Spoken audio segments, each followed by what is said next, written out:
It's a tree calling.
Good afternoon, everybody. Good to see your smiling faces here in April. Isn't it a beautiful day outside? It's awesome. Well, I just wanted to open with a couple comments. Number one, it's important that Oklahomans think about this and understand it. And so I just appreciate you guys covering these things and letting Oklahomans understand. I tell people all the time that as citizens, if all 4 million Oklahomans could sit on the couch in my office and we could go through the issues, it's a pretty common sense. That's what I always use to make decisions. And we're going to be fair with everybody. We don't pick winners and losers. Nobody wants a government picking winners and losers. And so, I signed a compact with the Cherokees, the Choctaws, the Chickasaws on tobacco and on car tags. And now the Creeks, the Muscogee Creeks, they're trying to get the legislature. They're up in this building and they're meeting with legislatures, members trying to intervene this compact process. They want to do a 2-year extension so that they can outlast Governor Stitt because they want a special deal. So here's some important background for everybody to understand that the Creeks compact expired on tobacco December 31st of 2024. So December 31st expired. In good faith, they came to us and said, oh, we need more time to negotiate. We said, no problem. So we gave them an extension until March 31st of this year to negotiate, to talk about the car tag compacts, to talk about tobacco, to give them time to go back to their tribal council as they were telling us they needed to do. Nothing. They refused to negotiate. They haven't been good faith partners. And now they're trying to circumvent the governor of Oklahoma and go directly to the legislature to get a special deal. This is what's really important for Oklahomans to understand. They want a special deal. They believe they should drive on the roads, on the turnpike, and not pay the tolls like everybody else. And that's what's happening because the tags that they print that say Muscogee Creek Nation on it, it's not inside our database. So the tolls that we have don't have any way to bill that license plate. That's the problem. No other state would deal with this. You can't just go print license plates in any other state in America and drive on the roads. And so the law enforcement doesn't know who that is. It just makes no sense. And as governor, when I see this stuff, I'm like, this is the dumbest thing I've ever heard. We're going to know who's driving our roads. We're going to make sure that we know what the revenue that we collect that goes to pay for roads and bridges in the state of Oklahoma. So I just want Oklahomans to hear it from me. I'm not going to let, I'm not going to let one race not pay a toll and then charge every other race, right? Let's make tolls free for everybody. Let's get rid of the tolls completely before we do that, right? That's what we need to do. So this deal is still on the table. We've offered this to the Creeks on tobacco and the car tag compact. So it's really disappointing. And I think when Oklahomans sit down and really think about it, they'll be like me. They'll be frustrated when they see a car tag out there that's printed on that says Muscogee Creek Nation on it. So with that, I'll open it up to questions, comments. Yes, sir. Sir, there's been reports that some members of the State Board of Education regret their support for the new social studies standards and that they would prefer the legislature to determine them, so they can review them and take another vote. Would you be supportive of the legislature doing that? Well, first off, yeah, the legislature, it's in their court right now. So the way that works, those are approved by a board, and then they go to the legislature for final approval if they're in session. So certainly the legislature needs to act on that. The thing that concerned me was the mechanics, how it was done. So it's been showed to me from the board members that they were emailed a copy of those standards, but then there was a different standard that was sitting on the desk that they actually voted on. Well, that's very, very odd. In a corporate board setting, if a CEO came and sent the board a package and said, we're voting on this policy, but then they slid a different policy that they actually were voting on, the board would be very, very frustrated, hold people accountable. The problem right now is these boards are supposed to hold people accountable, right? But there's legislation that a board member can't put something on the agenda. That's being held up in the legislature right now. I hope that gets across the finish line, because it doesn't make sense for Oklahomans or to me or to anybody if we're supposed to hold the agencies accountable and a board member can't even pull something up to ask questions and can't get an agenda item on a board. And I know we're kind of in the weeds, and but that really doesn't make sense when you really stop and think about it. So hopefully the legislature will get that across the finish line. And let's have an honest conversation about what those social studies standards are. I think ultimately, I'm not saying those are good or bad. The legislature is going to have to make a decision on that. But the mechanics of how it came about really just feels like somebody needs to look into it, and we're trying. Yes, sir. Following that, there were discussions on administrative rules today, and earlier this session, you had talked about the citizenship document rule that the State Department of Education, the Board of Education put forward. House members today said that they kind of want to disapprove of that rule. Several reasons: statutory, should just go to the legislature, not the acting rules process. Didn't know if you had an update on that, if you talked about that with legislators. That's the whole reason that you need the board member to be able to put an agenda item on to be voted on or be discussed even, right? So I think this one bill would solve all this. There was a joint press statement, I think, between the speaker and the pro tem saying this is a good thing. I mean, who doesn't think that's normal, whether you're on a bank board or you're on Walmart's board or any board? If the board members cannot say, hey, let's talk about this subject, that's really not a board, right? It's a dictatorship. And so I think that's really the question that we're asking ourselves. And we find these things out, and I just push the legislature to say, hey, we need to fix this. When you find these things out, let's get this stuff fixed. The legislature can fix that, but if the board's able to fix it, then the board would put something on there and they would say, hey, let's discuss this further. Maybe we shouldn't put kids on a list.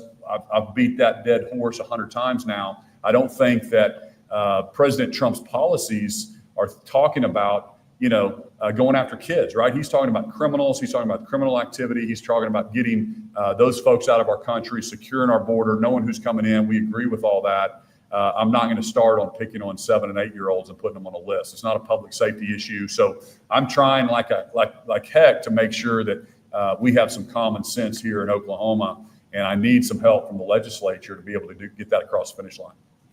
Yes, sir. Good afternoon, Governor. Both at Oklahoma Watch and KFOR had stories this week about new people at the State Department of Education getting hired by Ryan Walters, getting big paychecks. The backgrounds appear to be more on the political consultants, communications side. Just wanted to get your thoughts on what taxpayer money is paying for at that agency right now with those new people. Yeah, I mean, great conversation. I mean, I think you guys need to report on that kind of stuff. And I've said this before, I'll say it again. I think that's why, citizens, we hate politicians. We get so frustrated with the political process because we're not dumb. Oklahomans are not dumb. Oklahomans see these people that are in these different political positions that are running for their next office, and they're looking for press statements, and they're trying to use state dollars to, make political statements.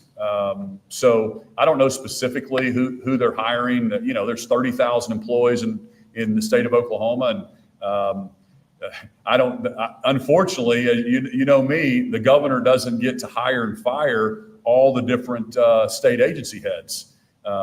So those all report to different boards or commissions, or they're separately elected. That's the way the system's set up. And so it's up to us as citizens to understand what's happening and hold our elected officials accountable.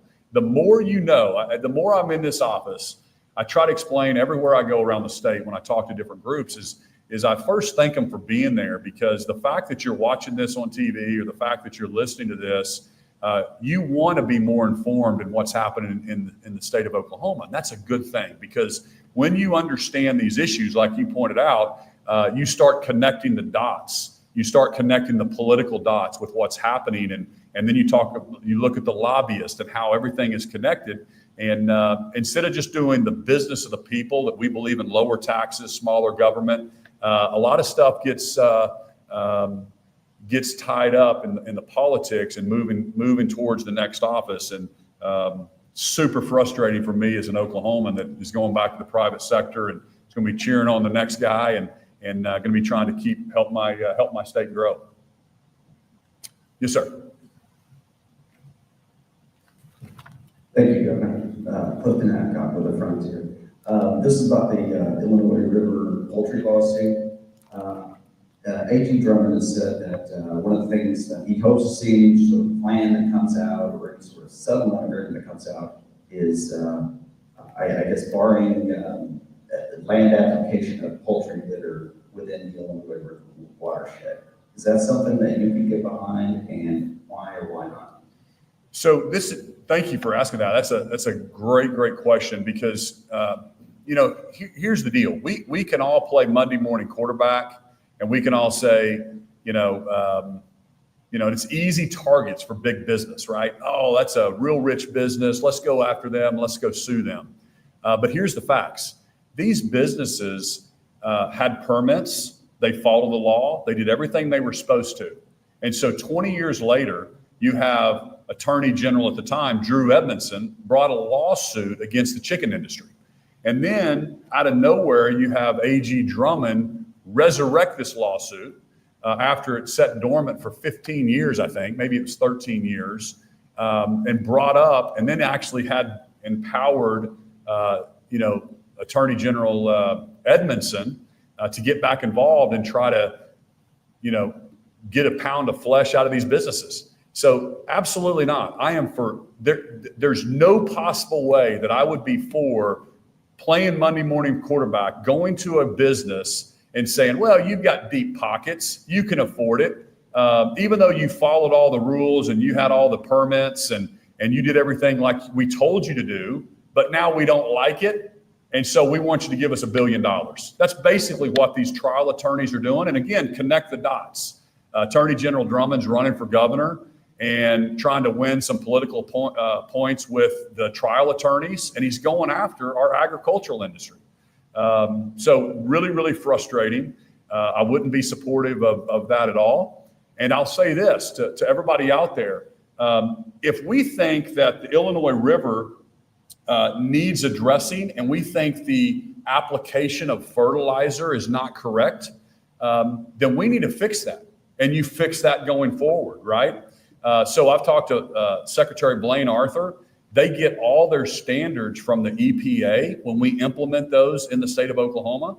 And so we can have a great conversation about it. We can run legislation.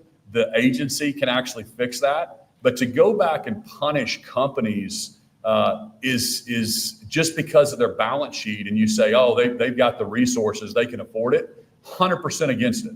And I think most Oklahomans, this will tear our state apart business-wise. The reason we're a pro-business state and we've got so much momentum is that there's assurance and there's confidence that Oklahoma doesn't treat companies like California does. And if we go down this road, it is going to be devastating for new entries and new businesses. They'll say, hey, it's just not worth it. We'll go somewhere that really, stands with the rule of law. But that's the way I see it. I think it's really clear. I think most Oklahomans agree with me on that. You can't go back and punish a company for doing what they were supposed to do and what they had their license and approvals to do. Yes, sir. Hey, what's going on, Governor? I know I hate to harp on this again, the social studies standards again. You've got Paxton last week that basically said they're going to go for Monday's kind of the deadline to act on it. May 1st, but Monday's the real day to act on it. Hilbert kind of didn't have a problem with it. And then you've got a board member, and I don't need to put him on the spot, that is here today at this presser. Have you talked to Republican lawmakers and told them, hey, let's rethink this, let's look back at it? This seems pretty serious at this point. And then a lot of people spoke out in public comment too. So About what? about the social studies standards. Have you talked to Republican lawmakers and say, hey, take another look at that, let's go back over this, let's rethink it? Back to your first point. Yeah, the pro tem. I didn't know he said he would get that across the finish line. It looks like it's going to go through. They didn't have a problem with it, essentially. Yeah, and I know that they originally made a great statement in the beginning and just said, yeah, it's pretty reasonable for a board member to be able to put stuff on an agenda item. So hopefully that does go through. Hopefully politics doesn't get in the way, and the pro tem will get that done, and the speaker, and they'll get that to my desk. So on the social study standards, again, like I answered before, let's look at the mechanics of it. Let's dig in those. Let's make sure at least the board knows what they're voting on. And y'all need to ask those questions. You need to get that out and report on that. If there were two different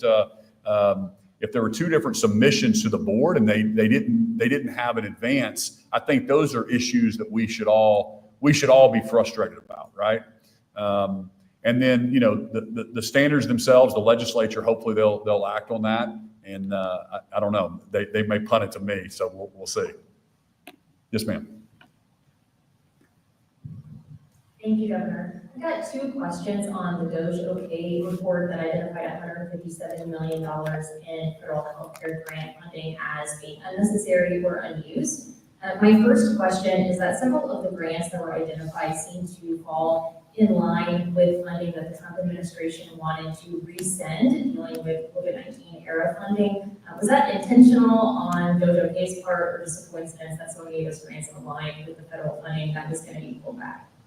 Yeah, I think that was just coincidence. I'd need to know specifically, but what the health department has told me is these are unused grants, right? It's stuff that we had sitting there that were never deployed. We didn't have the need for them, or there was some kind of complication that we did not have the use of it. So I don't think it had anything to do with politics from the federal level. I think we were just trying to look through and find savings back to the federal government. And obviously, if you have a pile of money that you've never used, that's a pretty easy savings to return back. And $157 million is more than a ham sandwich. Okay, well, and second question is next steps. It sounds like we have that money, and are we going to be returning it to the federal government? Is it money that they haven't maybe given to us yet, and we're just not going to take it from them? What does that look like next steps? So this, I think Oklahomans will find it. I found it really interesting whenever I talked to the DOJ folks. There's no mechanism in the federal government to receive funds back. And so I think we talked to our U.S. senators and said, hey, you need to run a bill that allows a state to actually return unused money from the states. And so it's still sitting, it's my understanding, it's still sitting here in the state of Oklahoma because there is really no apparatus for the federal government to take money back. And we're seeing that with Elon talking about that. And this is a good example. I think most Oklahomans understand this. The only way that you guys don't have any questions here for me about state agencies or this or that is if we pay every invoice. Same thing that Elon is finding up there. The only time you're starting to hear rumblings is if you're moving someone's cheese, right? If somebody that's living off the government and you all of a sudden are starting to address that and you're asking questions and you're saying, well, how much is this a nonprofit? How much is your CEO making? How much is your COO making? How are the dollars benefiting the mission that the legislature intended this to be? You start asking those questions. First thing they do is hire a lobbyist to come up here and start spreading misinformation and try to get the person fired or try to get you off target and get you on something else. And so I applaud my agency heads for asking these questions. And really, you guys in this room, keep digging, keep asking these questions, keep exposing. We're trying to shine a light on state government and make sure that the state dollars are used effectively. You're looking at a governor that believes in smaller government, lower taxes, flat budgets. I want government to be more efficient. And I think we've proven that over the last 7 years. Speaking of shining light on government institutions, you have just appointed 2 people this month to the OSU, Oklahoma Board of Regents for the Agriculture Mechanical College, and the government OSU, as well as Mr. Williams today, Oklahoma Board of Regents. I was curious regarding your Regent appointments. Both of these gentlemen, I think, have experience in venture capital or capital lending, however you'd say.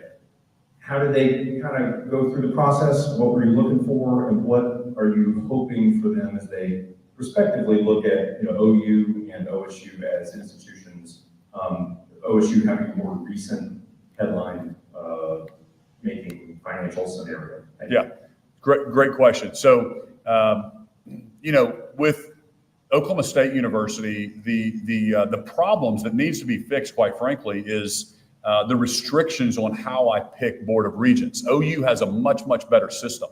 The regents I pick at OU can be from anywhere in the United States, right? They can live anywhere. They can be whatever acumen we need for that specific purpose. We can go find the very best and brightest in the United States, and we can put them on these boards. I actually have 2 board members from out of state. I've got one in Ohio, Stevenson, and then I have a guy out of East Texas, Ken Waits, on the OU Board of Regents. These are super sharp business people. These are billion-dollar industry. These are billion-dollar corporations, so to speak, that spend a lot of money. They hire a lot of people, and you need some strong board members. So Rainey Williams, I mean, the guy I just put on the OU's Board of Regents, is just an amazing Oklahoman, super smart, well-respected Oklahoma City person, but great acumen when it comes to looking at finances, looking at legal issues. He's an attorney from the University of Oklahoma. Been a very successful business leader. He served on the OU Health Board and just done an amazing job there of righting that ship.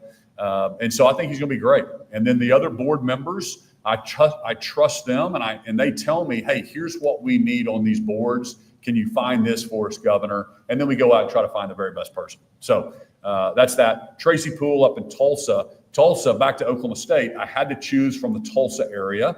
And this was an at-large piece. So the other problem with Oklahoma State's board is you have to choose sometimes from certain geographic areas around the state, and they have to have agricultural in their, they have to be farmers or ranchers, which is good, right, on paper. But then it just keeps shrinking the pool that you can pull from.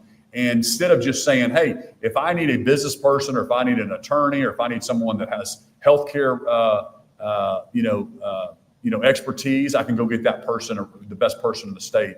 But Tracy is amazing. Same thing. He's got similar background to Rainey Williams. He's an attorney, worked for McAfee and Taft, went to Chicago and ran some private equity folks, and then a great family, great leader in the Tulsa community. And I think he'll bring a business acumen to the board, and they need some more fiscal discipline up there. And again, when I talk to the other board members, they kind of tell me where they're lacking and what they need help with. Back to Rainey Williams, his expertise, overseeing the OU Health, which is a big part of what OU does, is something that's going to be very beneficial to the board, I think. So, but there's no exact science on it. You just go try to find the very best people. You interview them, and then I talk to the board members and ask them what they need, and then sometimes even talk to the administration and make sure that there's no red flags, and we go through our process. So, thank you guys so much for being here.